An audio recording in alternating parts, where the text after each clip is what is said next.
आप सभी का स्वागत है आपके अपने चैनल फ्री स्टडी पर। मैंने जो है ये जो इलेक्ट्रिकल्स जो मैं पढ़ा रहा हूँ, ठीक है, इसकी 4 वीडियोस 5 वीडियोस डाल दी हैं मैंने।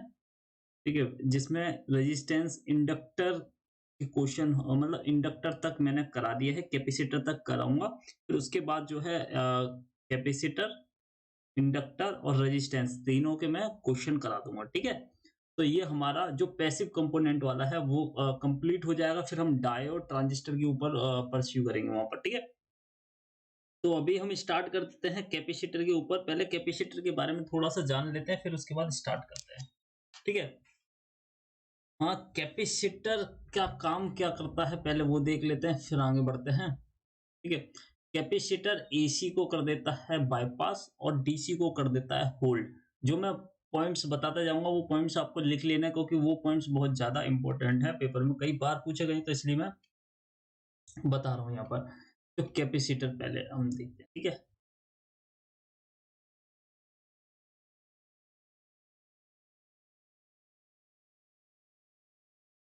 थोड़ी राइटिंग गंदी हो सकती है। ठीक है, कैपेसिटर। अब कैपेसिटर देखो कई तरीके के होते हैं, टाइप्स अभी हम बाद में डिस्कस करेंगे, पहले हम जान लेते हैं। ठीक है, एक अगर इलेक्ट्रोलाइट कैपेसिटर बनाता हूँ तो उसमें दो प्लेट्स होती हैं, दो कंडक्टिव प्लेट्स होती हैं। ठीक है, दो कंडक्टिंग प्लेट्स होती हैं, इसके बीच में यहाँ पर जो है वो बीच में इसके वो डाइलेक्ट्रिक मटेरियल होता है। ठीक है, ये दोनों प्रोब्स होती हैं। और इलेक्ट्रोलाइट कैपेसिटर में ही क्या होता है आपका पोलैरिटी होती है, यानी कि एक जो टर्मिनल है वो आपका प्लस में होगा, दूसरा टर्मिनल जो है वो माइनस में होगा। ठीक है, पोलैरिटी देखने को मिलती है आपको। ठीक है, एक प्लस में होगा, दूसरा होगा माइनस में। ये आपका इलेक्ट्रोलाइट कैपेसिटर के अंदर अंदर आता है। ठीक है, जो टर्मिनल की पोलैरिटी होती है। अब जो कैपेसिटर होता है ये क्या करता है, डीसी को होल्ड कर देता है। अभी डीसी को होल्ड करता है, मतलब क्या, डीसी पर ये चार्ज होता है और जैसे ही एसी करंट आता है तो ये उसको क्या कर देता है, बाईपास कर देता है। तभी इसका जो यूज होता है वो एम्पलीफायर, जो कैपेसिटर का यूज किया जाता है वो एम्पलीफायर के इनपुट और आउटपुट दोनों पर ही यूज किया जाता है, आपने देखा होगा। ठीक है, और एम्पलीफायर के अंदर जो अपना और जैसे ऑडियो फ्रिक्वेंसी बनाता है, ऑडियो फ्रिक्वेंसी का सर्किट बनाता है, तो उसमें जो फ्रिक्वेंसी होती है, यानी कि फ्रिक्वेंसी होने का मतलब ये फ्रीक्वेंसी होने का मतलब वो साइन वेव भी हो सकती है। ठीक है, वो साइनसॉइडल वेव भी हो सकती है। तो जैसी ही साइन वेव वगैरह होती है तो उस कंडीशन में वो एसी करंट में काउंट होता है, तो वो क्या कर देता है, उसको कैपेसिटर बाईपास कर देता है। और जो डीसी होता है, डीसी में तो भाई कोई भी हमारा जैसे डीसी आ रहा है तो उसके अंदर कोई भी हमारी इंफॉर्मेशन नहीं होगी। ठीक है, तो ये डीसी को क्या कर देता है, डीसी को होल्ड कर देता है, यानी कि डीसी से ये चार्ज हो जाता है और एसी पर एसी को बाईपास कर देता है। ठीक है, तो बाईपास कर देता है एसी को।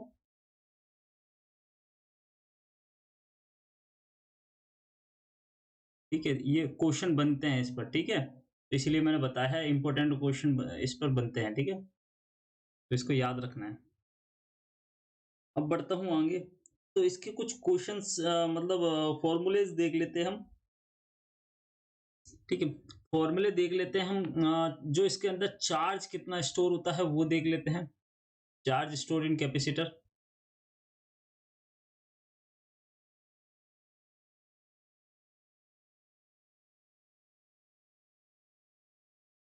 चार्ज कितना स्टोर होता है,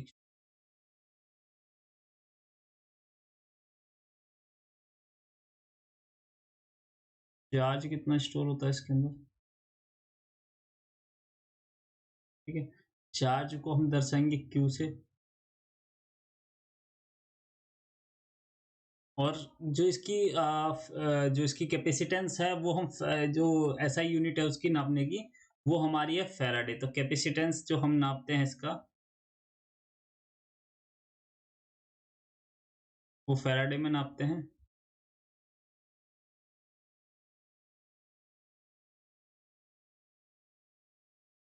ठीक है। कैपेसिटेंस फैराडे में नापते फैराडे में है और दर्शाते किसमें है? कैपेसिटर को सी से दर्शाते हैं, ठीक है। और यहाँ पर हो गया कैपेसिटर हो गया, हाँ एक और वोल्ट ले लेते हैं।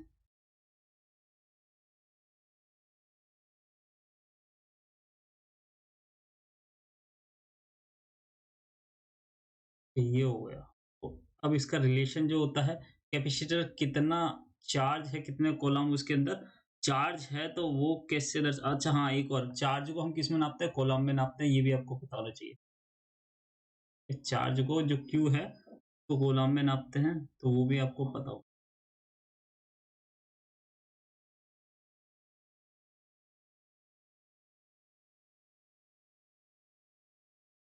ठीक है, तो Q into C, Q equal to C into we.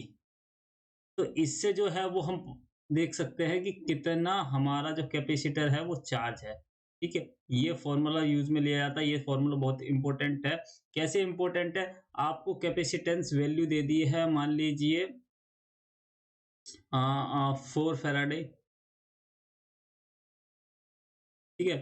और आपको वोल्टेज दे दिया है, पेपर में जब आया वोल्टेज वहां पर दे दिया, ठीक है। तो वो दे दिया है मान लीजिए 12 वोल्ट। अब फिर वहां पर पूछ लिया आपका, बताइए चार्ज कितना स्टोर होगा, कितने कूलम इसमें चार्ज स्टोर होगा, तो कितना हो गया? 48, 48 कूलम। ठीक है, इसको क्यू से दर्शा देते हैं, 48 कूलम। ठीक है, तो इस तरीके से इसको कर सकते हैं। अब इसमें कुछ भी आपको चार्ज दे देगा तो आपको कैपेसिटेंस पूछ लेगा, आपको कैपेसिटेंस दे देगा तो आपको वोल्ट पूछ लेगा। ठीक है, इसमें से कुछ भी पूछ सकता है वो, इसमें से कुछ भी पूछ सकता है, ये पूछ लेगा या ये पूछ लेगा या ये पूछ लेगा। ठीक है, इसमें से कुछ भी पूछ सकता है, तो फॉर्मूला ये है, इसको याद में रखना है। बाकी बढ़ता हूँ आगे, और इसमें बढ़ता हूँ आगे, और इसमें इसका जो कैपेसिटेंस रिएक्टेंस होता है, ठीक है, उसको भी देख लेते हैं। कैपेसिटेंस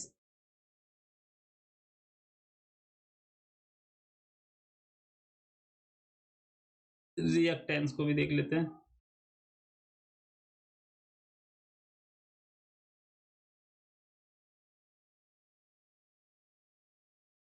ठीक है, जिसको दर्शाया जाता है एक्सी से,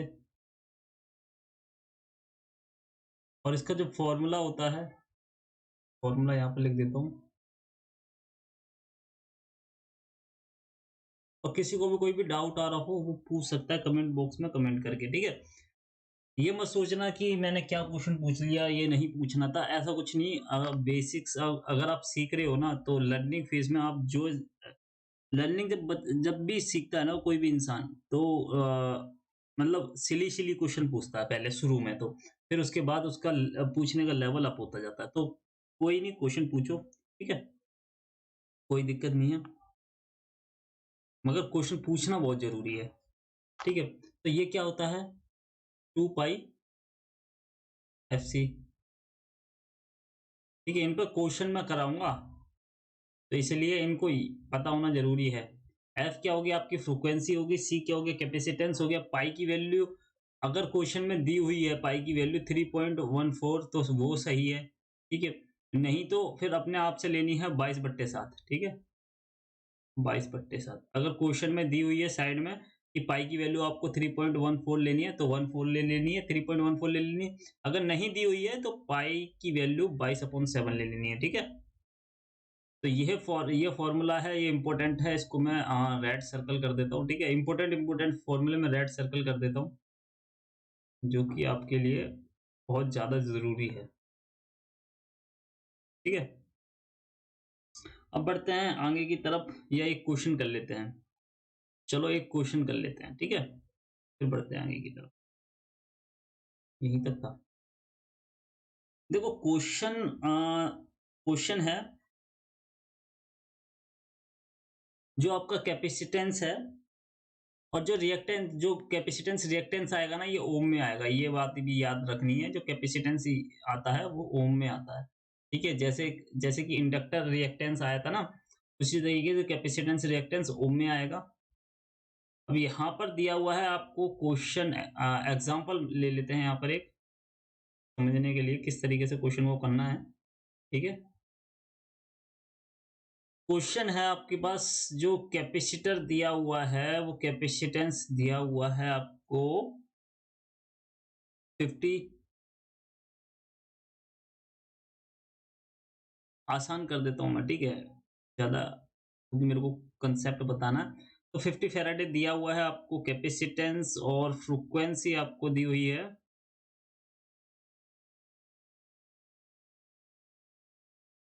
फ्रीक्वेंसी आपको दी हुई है 28 28 हर्ट्ज।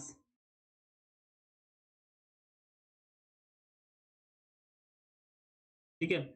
और आपको वो कैपेसिटेंस रिएक्टेंस बताना क्या होगा।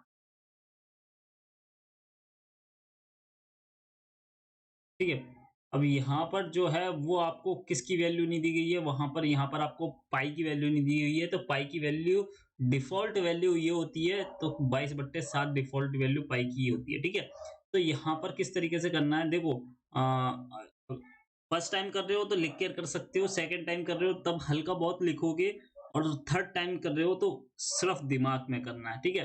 तो मैं अगर करूँगा तो मैं इसको दिमाग में कर लेता, वैसे आपके लिए लिखूँगा यहाँ पर। तो दिमाग में किस तरीके से, 50 नीचे है, ठीक है, 28 नीचे है, 22 की या पाई की वैल्यू 22/7 है, 22 नीचे लिखा जाएगा, 7 ऊपर आएगा, और यहाँ पर फ्रीक्वेंसी में 28 आ रहा है, यानी कि 28 7 का मल्टीपल है, 7 से काटूंगा तो 4 बार में जाएगा, 4 यहाँ पर हो गया, 50 यहाँ, 4 यहाँ पर है, 50 यहाँ पर है, तो कितना हो गया, 50 4 200, ठीक है? 200 हो गया ये, और यहाँ पर है 22, 22 यानी कि 440, ठीक है? 200 और 22, ठीक है? 440 हो गया। 1 सेकंड। हुँ, हाँ, 440 हो गया, ठीक है? 1 सेकंड, 4 2 जा 8, अच्छा, 1 सेकंड, 2 था ना? 2 2 जा 4 हो जाएगा यहाँ पर, 2 2 जा 4 हो जाएगा यहाँ पर, हाँ, तो 440 हो गया। 440 ये हो गया, 440 का भी दुगुना करेंगे तो 88, यानी कि 880 आंसर आ जाएगा इसका, ओम में। 880 ओम रिएक्टेंस हो जाएगा। ठीक है, अब क्वेश्चन करना किस तरीके से, अगर आप लिख के कर रहे हो फर्स्ट टाइम, तो लिखोगे 2 इंटू 22/7, ठीक है? अब जो 22 लिखोगे तो 7 नीचे लिखोगे, ठीक है? वो 7 कहाँ चला जाएगा, वो ऊपर चला जाएगा, सीधा ऊपर लिख देना। अब आपको फ्रीक्वेंसी दी हुई है 28 हर्ट्ज,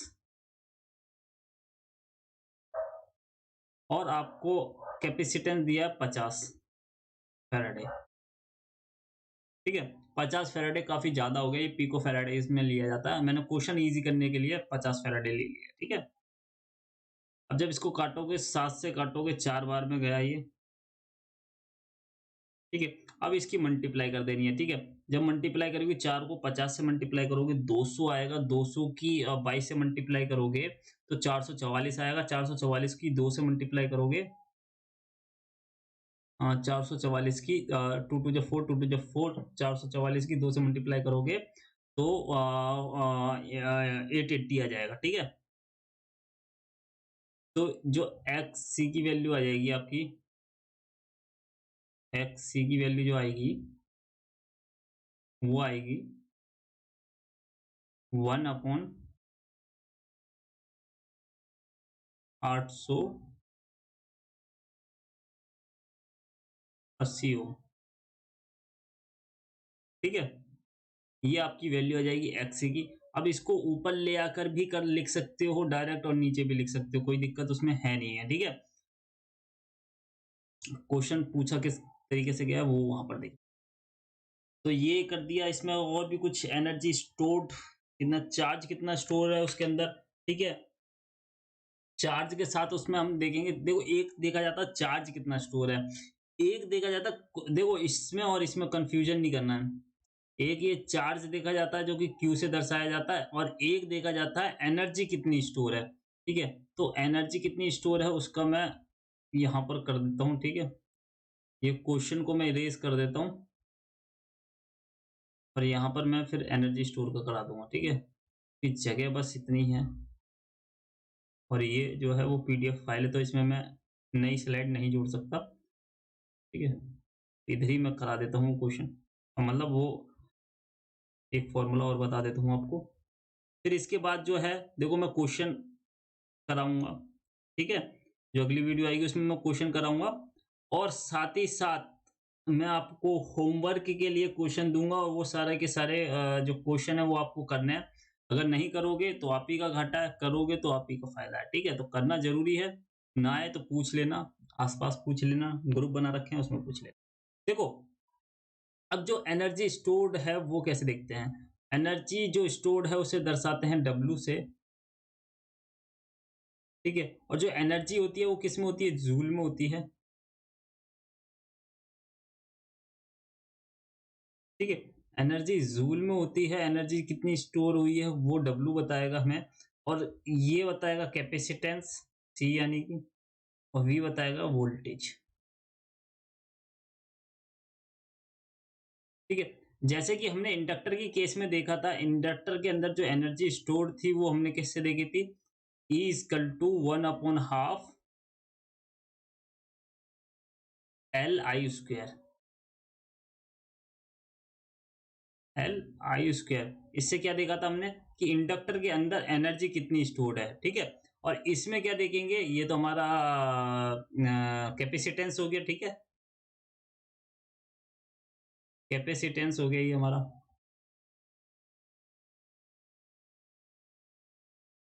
और ये हमारा वोल्ट हो गया,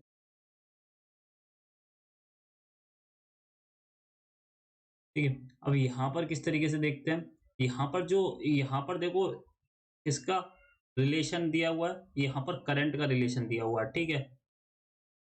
अब आपको याद रखने के लिए, कन्फ्यूजन ना हो उसके लिए क्या करना है, यहाँ पर देखना है करंट का रिलेशन दिया हुआ है, ठीक है? इंडक्टर में करंट का रिलेशन दिया हुआ है, और जो आपका जूल में, मतलब जो आपका कैपेसिटर में एनर्जी स्टोर्ड है वो आपका वोल्ट का कंपैरिजन, मतलब वोल्ट का यूज होता है उसमें, ठीक है? तो W, इसको हम कहेंगे कितनी एनर्जी स्टोर्ड है, जो कि जूल में बताएगा हमें, और हाफ कैपेसिटेंस और V square into V square, V हमारा वोल्टेज है, ठीक है? यहाँ पर कैपेसिटेंस का था, यहाँ पर वोल्ट का रिलेशन है, ठीक? और ये बहुत जरूरी है आपके लिए, ठीक है? ये दोनों पता हो। क्या होता है पेपर में, ये आई और वी का कंफ्यूजन हो जाता है, जिससे क्या इंडक्टर का कैपेसिटर में कैपेसिटेंस का स्टोर एनर्जी में आप फॉर्मूला घुसा दोगे, और जो कैपेसिटेंस का फॉर्मूला उसमें डाल दोगे और उसका फॉर्मूला इसमें डाल दोगे, किस वजह से? आई और वी की वजह से, ठीक है? कंफ्यूजन हो जाएगी, क्वेश्चन गलत हो जाएंगे वहां पर आपको, ठीक है? अब इसमें हम कुछ टाइप देख लेते हैं, देखो जगह तो इतनी है, ठीक है? यहाँ पर हम टाइप देख लेते हैं, कि यहाँ पर हम टाइप देख लेते हैं, और इसकी पीपीटी आपको मतलब इसकी जो पीडीएफ फाइल है वो आपको मिल जाएगी। कोई बढ़िया सा कलर ले लेते हैं, देखो, हाँ इसके टाइप्स देखते हैं। एक तो capacitor classification of fix capacitance, ठीक है? एक तो आ गया आपका फिक्स्ड कैपेसिटर,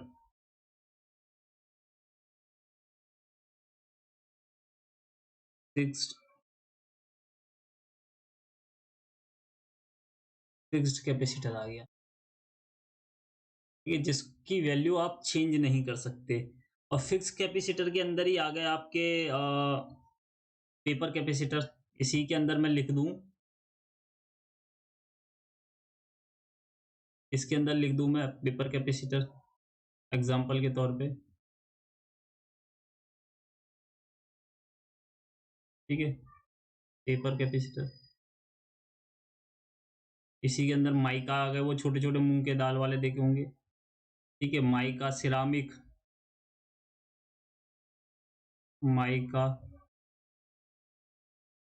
सिरामिक हो गए,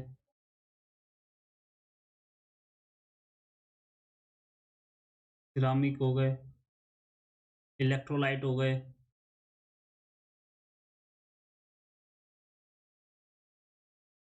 ठीक है।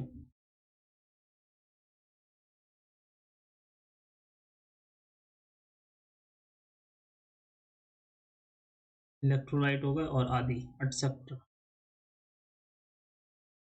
ठीक है।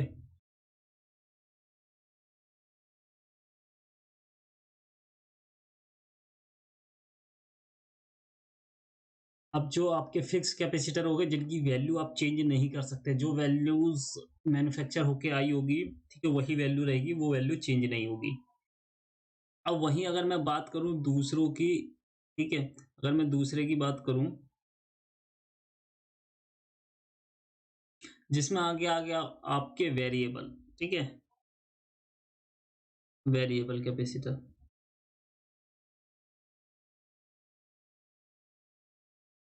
Variable capacitor. इसमें क्या होगा, इसमें आपकी जो कैपेसिटर है वो वेरिएबल टाइप का होगा, ठीक है। अब जब कैपेसिटर वेरिएबल टाइप का होगा तो इसके अंदर आ गया, आपने देखा होगा अगर अपने अपनी लैब वगैरह में, तो यहाँ पर जो कैपेसिटर होता है वो गैंग टाइप का होता है, मतलब उसमें कई सारी प्लेट्स होती हैं और एक सिंगल शाफ्ट से आप वो काफी वो सारी प्लेट्स का जो एरिया का जो प्लेट्स के बीच का एरिया वो घटा बढ़ा सकते हैं, ठीक है। तो यहाँ पर एक और लिख देता हूँ एग्जाम्पल वेरिएबल का, जो कि है गैंग कैपेसिटर, गैंग कैपेसिटर, ठीक है। अब बढ़ता हूँ, एक और देख लेते हैं। वेरिएबल हो गया, एडजस्टेबल हो गया, फिक्स्ड, ठीक है। अब मैंने फिक्स कैपेसिटर बता दिया है आपको, वेरिएबल बता दिया है, ठीक है। और एक और होता है, वो भी आपको याद, ठीक है, इसको एडजस्टर, मतलब हल्का बहुत जिसमें एडजस्ट कर सकते हो, वो एडजस्टर होता है, ठीक है। यानी कि वो एडजस्टेबल होता है, वो भी लिख लेते हैं, जिसमें ट्रिमर वगैरह आ जाता है,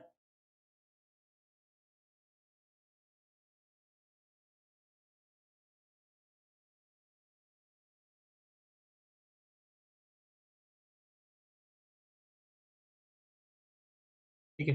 अब इसके मैं एग्जांपल लिखूं, ठीक है, तो एग्जांपल हो गए आपके, हाँ, ट्रिमर, छोटे छोटे वाले होते हैं ना, उनकी बात हो रही है, एडजस्टेबल, हल्का फुल्का एडजस्ट करना हो तो उनके लिए ये होते हैं। ट्रिमर आपने देखा होगा, छोटा सा होता है जिसको पेचकस की मदद से घुमाते हैं, ठीक है, वेरी करते हैं, ट्रिमर हो गया, पैडल हो गया, ठीक है,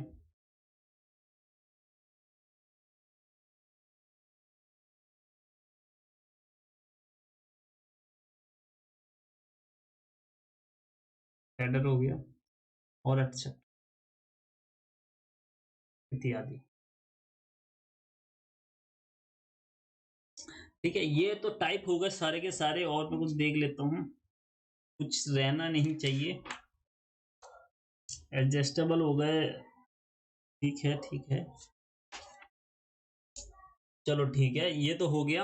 अब इसको कैलकुलेशन किस तरीके से करते हैं, सीरीज में पैरेलल में, देखो कैपेसिटर का उल्टा होता है, जो आपने इंडक्टर में पढ़ा होगा, रेजिस्टेंस में पढ़ा होगा, सीरीज में जो वहां पर सीरीज में करने का तरीका है, वो यहाँ पर पैरेलल में करने का तरीका होता है। वो जैसे कि आपने देखा होगा, रेजिस्टेंस और इंडक्टर में जो पैरेलल वाला फॉर्मूला है वो यहाँ पर सीरीज वाला लगता है। जैसे कि अगर मैं बात करूं, खाली जगह देख के यहाँ पर मैं लिखता हूँ, ठीक है, अगर मैं बोलूँ पैरेलल का,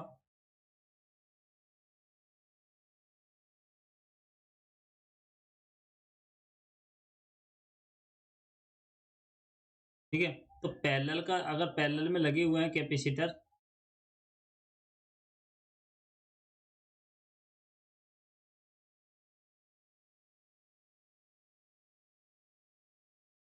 पैरेलल में कैपेसिटर लगाए हुए हैं। तो कोई भी दिक्कत हो कमेंट कर देना, मैं उसका रिप्लाई दे दूंगा। ठीक है, कहीं पर भी दिक्कत आ रही हो समझने में तो मेरे को कमेंट कर देना।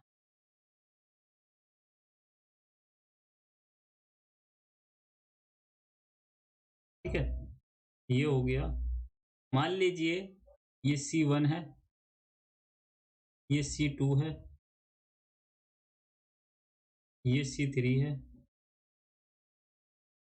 ठीक है, तो जो आप कैलकुलेट करोगे, देखो अगर आप उसमें कैलकुलेट कर रहे होते मतलब कि यहाँ पर रेजिस्टेंस होता तो उसमें आप 1 अपॉन में रख करके कैलकुलेट कर रहे होते अगर ये पैरेलल में था तो। ठीक है, क्योंकि ये कैपेसिटर है और पैरेलल में लगा हुआ है तो हम इसको जो टोटल जो इसका कैपेसिटेंस निकालेंगे वो निकालेंगे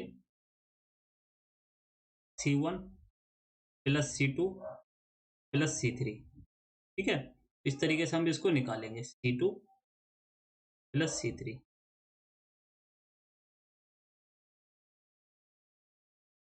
वहीं अगर ये सीरीज में लगा होता तो भाई जो पैरेलल वाला फॉर्मूला बताया था ना मैंने रेजिस्टेंस का वो वाला लगा देना है। अगर सीरीज में लगा हुआ है, देखो ये फॉर्मूला तो मैं कंपैरिजन के लिए था तो लिखा रहने देता हूँ।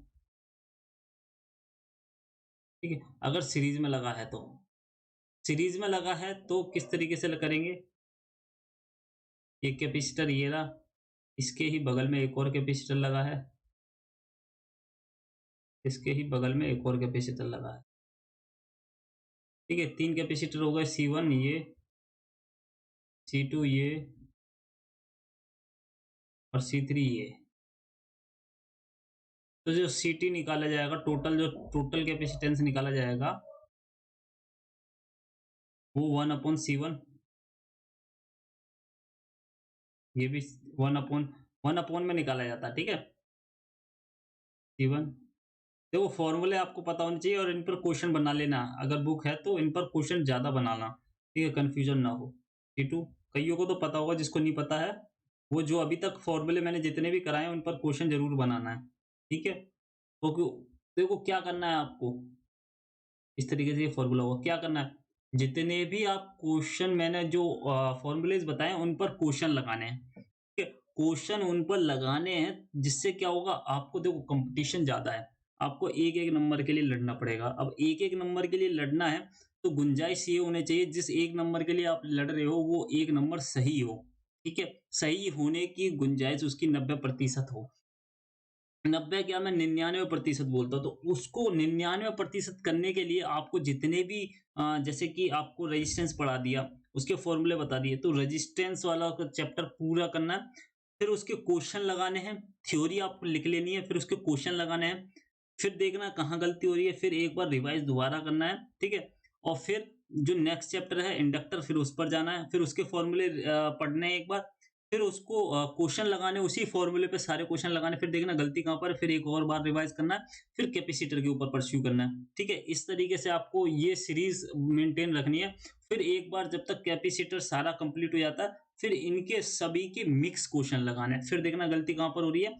जहां पर गलती हो रही है, जिस फॉर्मूले में गलती हो रही है, उस फॉर्मूले को दोबारा पढ़ना है और फिर दोबारा से एक बार फिर से क्वेश्चन वो लगाने हैं सारे के सारे।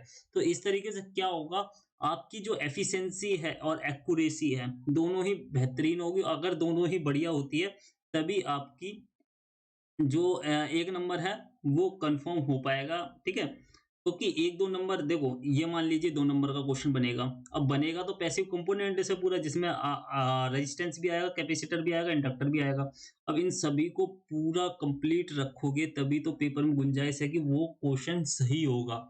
ठीक है, तो ये सब मैंने करा दिया, कैपेसिटर करा दिया, इंडक्टर करा दिया, सारे फॉर्मूले बता दिए, कंपैरिजन करके दिखा दिया मैंने।